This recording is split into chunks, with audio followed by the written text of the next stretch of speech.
بسم الله الرحمن الرحيم. باب كيف كان بدء الوحي إلى رسول الله صلى الله عليه وسلم وقول الله عز وجل إنا أوحينا إليك كما أوحينا إلى نوح والنبيين من بعده.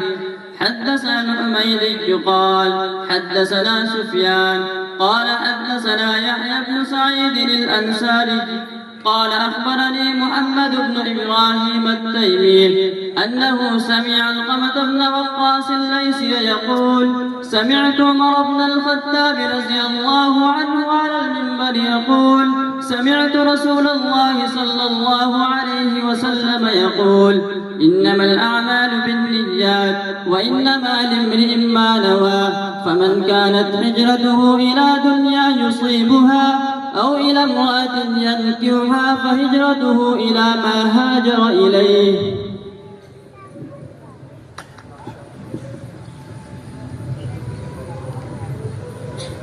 بسم الله الرحمن الرحيم. الحمد لله وكفى وسلام على عباده الذين اصطفى. أما بعد، اس مبارک اجلاس میں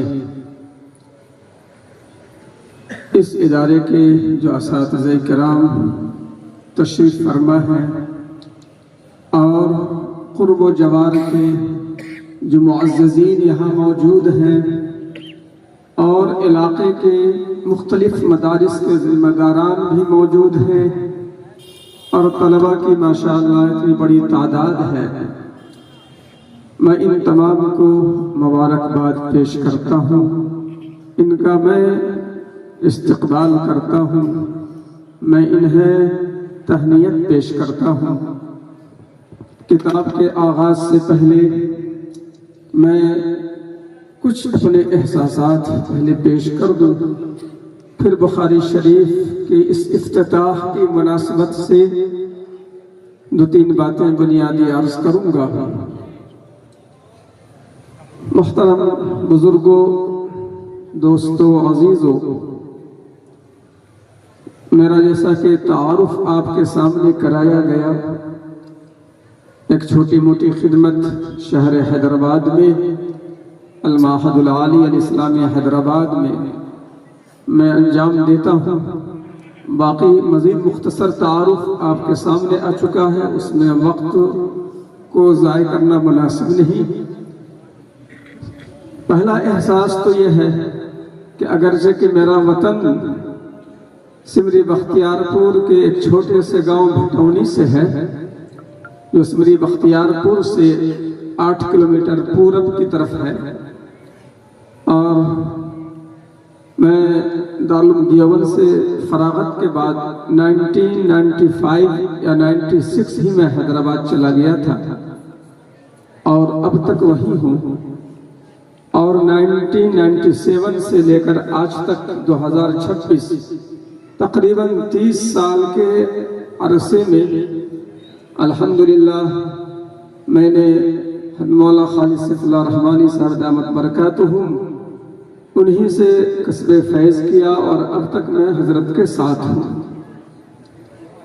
تو یہ مختصر سا تعارف میرا تھا، چونکہ یہاں اسٹیج پر بہت سارے علماء ہیں اور اس میں بعض وہ بھی ہیں جو اس ادارے حیدرآباد کے معہد کے فارغین میں سے ہیں، تو انہوں نے محبت میں مجھے بلا لیا ہے، ورنہ تو میں اس کا حقدار نہیں کہ میں اس موقع پر بخاری شریف کا افتتاحی درس دوں۔ جو حدیث کے ماہرین ہیں وہ اگر میری جگہ ہوتے تو یہ زیادہ اچھا ہوتا تھا۔ بہرحال چونکہ میں اس علاقے میں بہت کم رہا، اس لیے سپول کے علاقے کی طرف پہلی بار آنا ہوا اور اس ادارے کو پہلی بار دیکھنے کا یہ موقع ملا۔ جب اندر داخل ہوا، اس کے کیمپس کو دیکھا تو مجھے بڑی مسرت ہوئی، اور واقعی میں نے اس کو رشک کی نگاہ سے دیکھا کہ الحمدللہ سپول جیسے علاقے میں جسے ملکی سطح پر ایک پسماندہ علاقہ سمجھا جاتا ہے، ایسے علاقے میں بھی اتنا عظیم الشان ادارہ چل رہا ہے جس کے دیدار سے آج یہاں حاضر ہونے سے میں اب تک محروم رہا تھا۔ اس لیے آج کی یہ حاضری میرے لیے بڑی سعادت کی بات ہے۔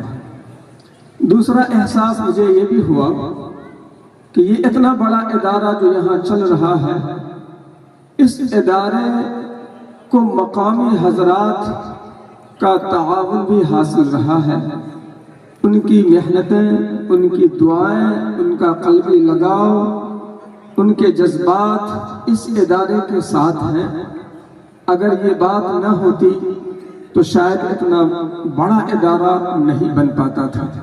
اس اعتبار سے بھی اس علاقے کے مسلمان بڑے قابل مبارکباد ہیں۔ یہ بات کوئی میں مصنوعی طور پر پیش نہیں کر رہا ہوں، یہ ایک دل کی بات ہے جو دل کے راستے سے زبان سے نکل رہی ہے۔ اور تیسرا احساس یہ بھی ہے کہ میرے سامنے جو طلبہ کی ایک بڑی تعداد ہے، ایسی تعداد سہرسہ کے کسی مدرسے میں نہیں ہے، اور غالباً سپول کے کسی مدرسے میں یہ تعداد نہیں ہے، بلکہ سیمانچل کو ملا لیں، سہرسہ ملا لیں، دربھنگا، سیتامڑھی ملا لیں، سمستی پور ملا لیں، تو اس تعداد کے بمشکل 3-4 ادارے ہی ہو سکتے ہیں۔ گویا کہ یہ اس علاقے کا انتہائی نمایاں ادارہ ہے، جس کو ہم ہندوستان میں کہیں بھی جائیں تو بطور نمونے کے اس ادارے کو پیش کیا جا سکتا ہے۔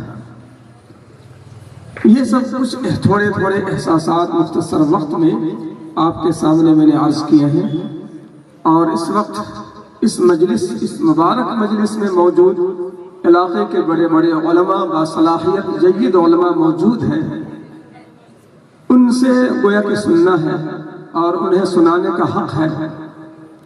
مجھ جیسے طالب علم کو یہاں بٹھا دیا گیا ہے، میں آپ حضرات کا زیادہ وقت نہ لوں، مجھے محبت میں مولانا انصار اللہ قاسمی صاحب نے بٹھایا ہے، تو بہرحال جو ذمہ داری مجھے دی گئی ہے کچھ باتیں میں عرض کروں گا اس مجلس کی مناسبت سے۔ تیسری بات میں عرض کروں گا ان طلبہ کرام سے کہ ماشاءاللہ اتنی بڑی تعداد میں آپ تمام طلبہ اس کیمپس میں موجود ہیں۔ آپ تمام طلبہ کو دیکھ کر مجھے بہت زیادہ مسرت ہو رہی ہے کہ یہ دین کے سپاہی اور دین کے مجاہد اتنی بڑی تعداد میں الحمدللہ یہاں تیار ہو رہے ہیں۔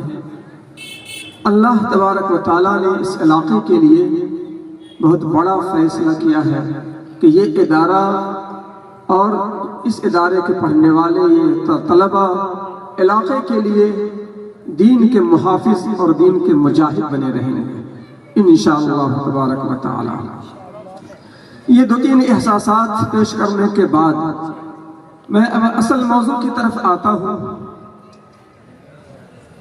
بخاری شریف جو آپ یہ ہمارے سامنے 6 طلبہ ہیں جن کے سامنے یہ بخاری شریف کھلی ہوئی ہے، اور جیسا کہ اندازہ ہوا کہ بخاری شریف کا یہ درس اور دور حدیث کا یہ پہلا سال ہے، تو یہ انتہائی نیک فعل ہے کہ جس ادارے کو حضرت مولانا محفوظ الرحمن عثمانی صاحب رحمہ اللہ نے شروع کیا تاکہ اس کے اندر تمام علوم دینیہ کو پڑھایا جائے، تو انہوں نے گویا اپنی آنکھوں سے دور حدیث کو نہیں دیکھا، لیکن وہ یہاں سے قریب ہی جوار رحمت میں ہیں، لیٹے ہوئے ہیں۔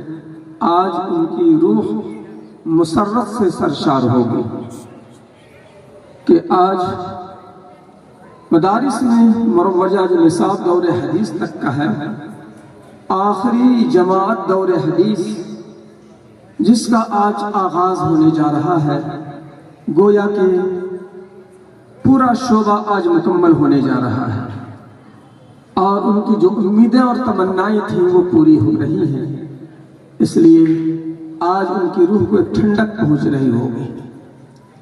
تو یقیناً یہ گھڑی بہت ہی تاریخی گھڑی ہے، مسرت بھری گھڑی ہے، یادگار لمحہ ہے۔ ان احساسات کے بعد برکتاً میں بھی اس عبارت کو آپ کے سامنے پڑھتا ہوں، حدیث کے تعلق سے کچھ باتیں عرض کرتا ہوں اور کچھ پیغام کے طور پر عرض کروں گا، پھر بات ختم کروں گا۔ بسم اللہ الرحمن الرحیم۔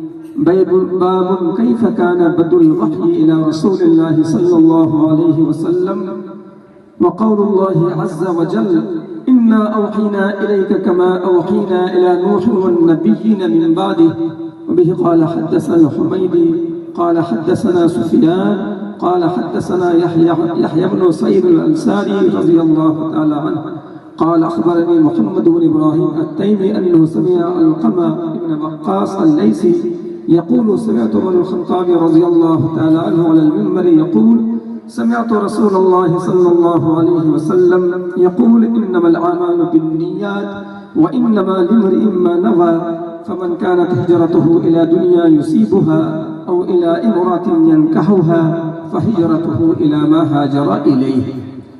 بخاری شریف کی یہ پہلی حدیث ہے، اس سے اس کتاب کا آغاز ہوا۔ ان 6 طلبہ کے لیے خاص طور پر یہ بات عرض کرنی ہے کہ بخاری شریف کا آغاز وحی سے ہوا ہے، وحی کا باب باندھا گیا ہے۔ اب اس پر جو تفصیلی کلام ہوتا ہے اس کا موقع نہیں، اشارات عرض کرتا ہوں۔ ہم بخاری رحمۃ اللہ علیہ نے وحی سے اس کتاب کا آغاز فرما کر ایک اشارہ فرما دیا کہ علم کا سب سے مضبوط ذریعہ وہ ہے جسے وحی کہا جاتا ہے۔ جو بات اللہ کی طرف سے آئے، جس بات کو اللہ نے پیش فرمایا جبریل امی کے واسطے سے، ظاہر ہے علم کا یہ ذریعہ سب سے مضبوط ذریعہ ہے۔ ایسا مضبوط ذریعہ ہے کہ اگر آنکھ سے دیکھے جانے والی چیز جس پر ہر کوئی یقین کرتا ہے وہ کبھی جھوٹی ہو سکتی ہے بات۔ اگر آنکھ میں روشنی کم ہو اور آنکھ چنیائی ہوئی ہو اور وہ آسمان کو دیکھے اور چاند ایک کے بجائے 2 نظر آنے لگے اور وہ یہ کہے دیکھنے والا کہ آج کیا بات ہے، چاند تو 2 نظر آ رہا ہے، حالانکہ اس نے آنکھ سے دیکھ کر کہا، لیکن اس کی یہ بات غلط ہے۔ اس لیے غلط ہے کہ دیکھا آنکھ سے ضرور، لیکن اس آنکھ نے خطا کیا ہے، اس کی آنکھ ہی صحیح نہیں ہے، اس کی آنکھ میں کچھ بیماری یا چنیائی ہوئی ہے جس کی بنیاد پر ایک چاند بھی 2 چاند نظر آ رہا ہے۔ کبھی مشاہدے میں بھی غلطی ہو سکتی ہے لیکن وحی میں غلطی نہیں ہو سکتی۔ یہ علم کا سب سے مضبوط ذریعہ ہے۔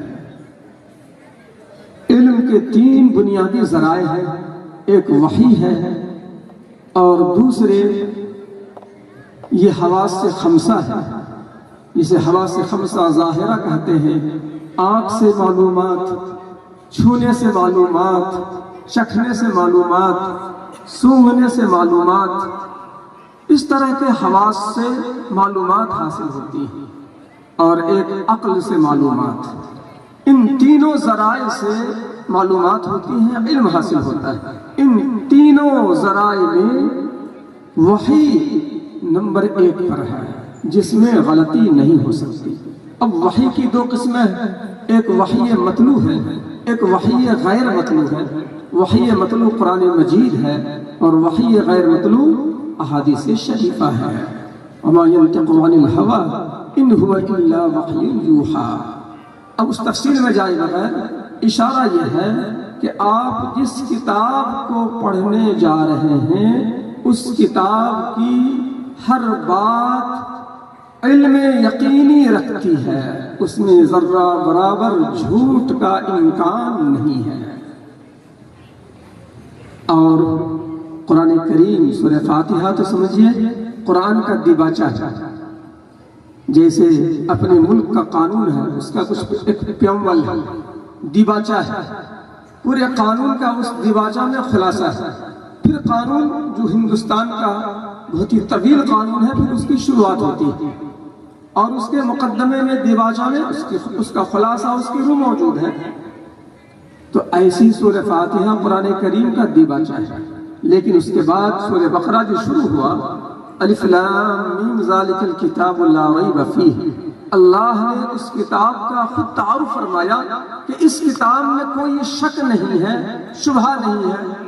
اور چند آیات کے بعد ہی اللہ نے چیلنج کیا کہ ذرا بھی تمہیں شبہ ہو تو تم اس کے مثل لا کر بتاؤ، اس کو تم جھوٹا کر ثابت کر کے دکھاؤ، اس جیسی کتاب لے کر دکھاؤ، فأتوا بسورۃ من مثلہ۔ تو یہ سچی کتاب ہے، گویا قرآن کریم وحی متلو، اس میں جو باتیں ہیں وہ ایسے ذریعے سے ہے جس میں ذرہ برابر جھوٹ کا شبہ نہیں ہو سکتا۔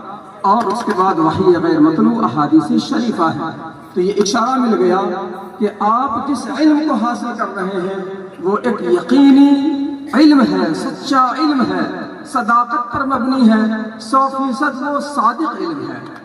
یہ بات میں نے اس لیے پیش کی ہے کہ جب آپ دنیا کے تمام مذاہب کا مطالعہ کریں گے تب اس کا وزن آپ کو معلوم ہوگا کہ الحمدللہ اللہ نے ہمیں کیسا علم دیا، اسلام نے ہمیں کیسا علم دیا، شریعت نے ہمیں کیسا علم دیا، کیسی تعلیمات دی۔ جب آپ اس سے مقابلہ کریں گے تب آپ کو اس کا اندازہ ہوگا یہ کیسا علم ہے۔ آپ دیگر مذاہب کا ایک مرتبہ مطالعہ کیجیے۔ ہم جس ملک میں رہتے ہیں، میں اس کی تفصیل میں جاتا ہوں، ہم جس ملک میں رہتے ہیں اس کی کتابوں کا مطالعہ کرنے کے بعد، ان کی کتابیں بہت ساری ہیں، موٹی موٹی کتابیں ہیں، بہت ساری باتیں ہیں، ان تمام کتابوں کی باتیں غیر مستند ہیں۔ اس کتاب کی ان اپنے ملک میں اکثریت کروڑوں کروڑ بسنے والے انسان جو یہاں رہتے ہیں، جن باتوں کو، جن کتابوں پر اعتماد کرتے ہیں، اس کی کوئی بنیاد ہی نہیں ہے۔ وہ اٹکل پر چل رہے ہیں، وہ توہمات پر چل رہے ہیں، وہ خیالات پر چل رہے ہیں، وہ رسم و رواج پر چل رہے ہیں۔ مذہب کے نام پر کوئی ٹھوس بات ان کے پاس موجود نہیں ہے۔ عیسائیت کو دیکھیں گے، یہودیت کو دیکھیں گے، اس کے مذہب کی بنیاد کو اگر دیکھیں گے اس کے پیچھے کوئی ٹھوس علم نہیں ہے۔ یہ صرف اور صرف اسلام کا یہ اعزاز ہے کہ اس کی تمام مسلمات اور باتیں ٹھوس علم پر مبنی ہیں۔ اسی سے ہمارے اور ان کے درمیان ایک واضح لکیر کھنچ جاتی ہے کہ ادھر واہمہ ہے، ادھر خیالات ہیں، ادھر اٹکل پچیاں ہیں، ادھر خیالی پلاؤ ہے، اور ادھر حقیقی اور یقینی علم ہے۔ یہ بہت بڑا فرق ہے ہمارے اور دیگر مذاہب کے عقائد کے درمیان۔ یہ اشارہ کر رہا ہے وحی، یہ علم یقینی۔ تو بہرحال امام بخاری رحمۃ اللہ علیہ نے اس کتاب کا آغاز وحی سے کیا تاکہ اول وہلہ میں ہمارے ذہن میں بات بیٹھ جائے کہ ہم ایک یقینی علم کو پڑھنے جا رہے ہیں۔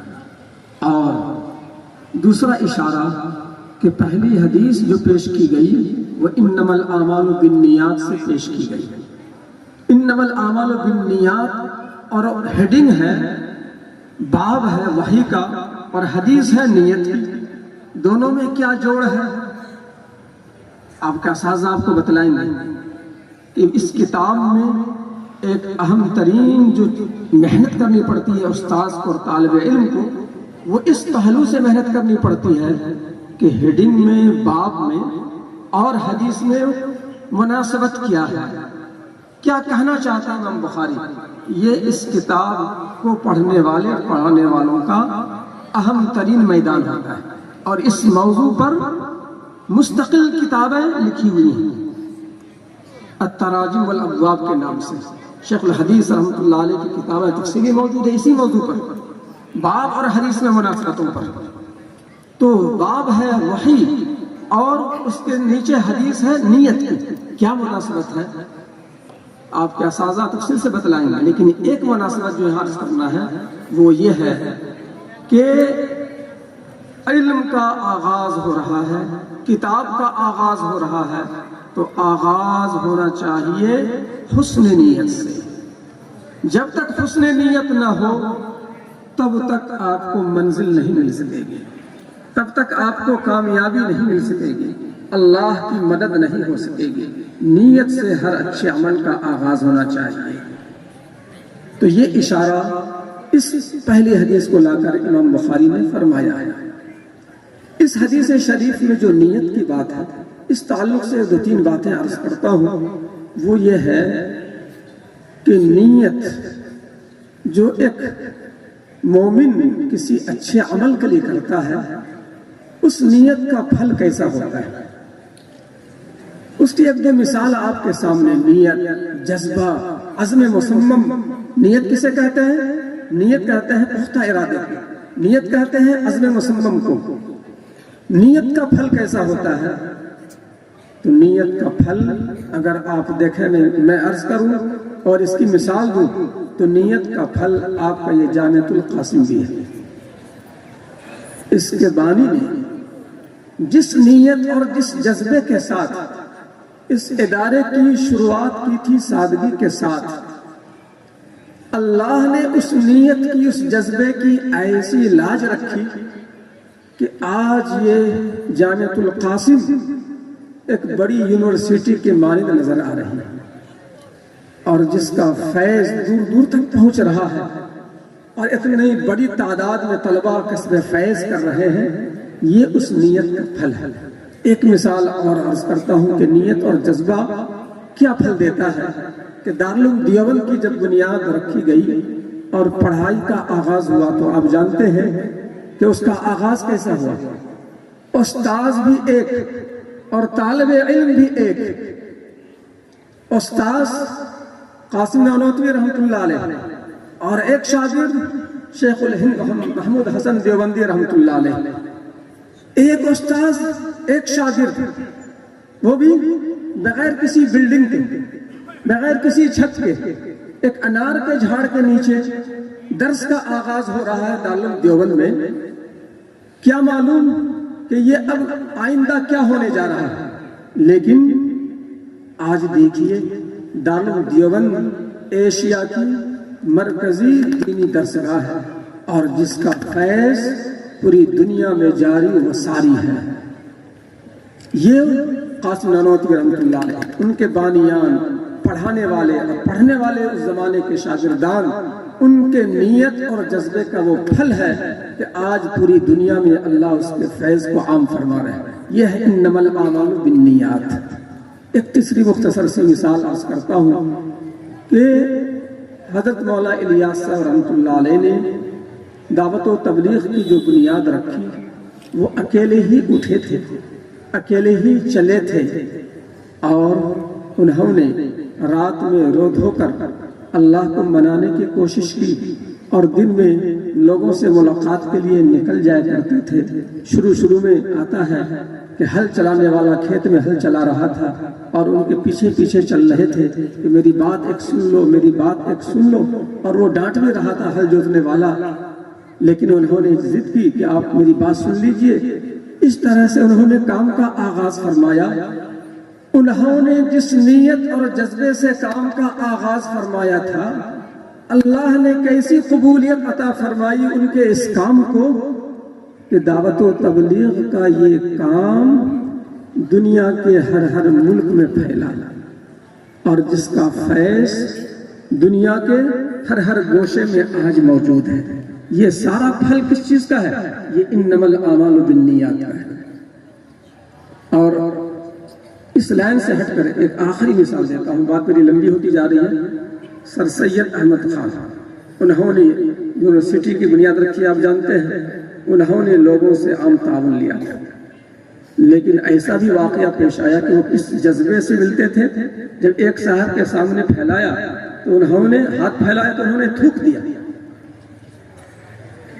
اب کوئی کسی کے ہاتھ پر تھوک دے تو ہم جیسے لوگ ہوتے تو ہاتھا پائی ہو جاتے، لیکن سر سید احمد خان نے اس تھوکنے والے کے تھوک پر کوئی رد عمل ظاہر نہیں کیا، ریئیکشن نہیں ہوا، بلکہ انہوں نے اس تھوک کو اپنے بدن سے مل لیا کہ چلو ایسے بھی ہیں جو اپنے تھوک کے ذریعے نواز رہے ہیں۔ تو اس طرح کی مثال ہے کہ جب کسی بھی لائن میں کوئی شخص ایک عزم مصمم سے، نیت صادقہ سے، ایک جذبے سے اٹھتا ہے تو اللہ اس کو کیسا نتیجہ دیتے ہیں، کیسا پھلدار بناتے ہیں۔